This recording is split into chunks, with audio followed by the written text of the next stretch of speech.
એટલે મેં આ સેક્સોફોન કહેવાય રાઈટ, એની મેં જર્ની 6 વર્ષ પહેલાં ચાલુ કરી હતી. એન્ડ હજી હું પ્રયાસ જ કરું છું.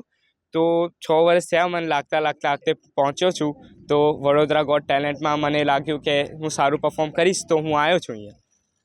મારી આશા છે કે લોકો આ સેક્સોફોનના તરફે થોડું વધારે ધ્યાન આપે રાઈટ, કારણ કે અમુક લોકોને ખબર જ નથી સેક્સોફોન શું કહેવાય, અને આ ઇન્સ્ટ્રુમેન્ટને થોડું લોકલાઇઝ કરે. કારણ કે વડોદરામાં મને એવું નથી લાગતું કે આ ઇન્સ્ટ્રુમેન્ટને બહુ રિસ્પેક્ટ મળે છે. કારણ કે વડોદરામાં 2-3 જ લોકો હશે જે આ વગાડતા હશે, એટલે બહુ રેર છે. એટલે હું આ સોંગનો બધા લોકલાઇઝ કરવા માગું છું. ના સર, આ મારો પહેલો ટેલેન્ટ શો છે. હું તો એવું જ કહીશ કે પ્રયાસ કરો, બરાબર, આગળ વધો. ભલે તમે સિલેક્ટ ના થાઓ, તમે આગળ જ વધો, કારણ કે તમને ખબર નથી કે જિંદગી તમે ક્યાં લઈ જવાની છે રાઈટ. એટલે તમે જેટલી થાય એટલી મહેનત કરો, બરાબર. લોકોના ઓપિનિયન જજ જે કરે એ તમારા મગજ ઉપર ચડવાના નહીં.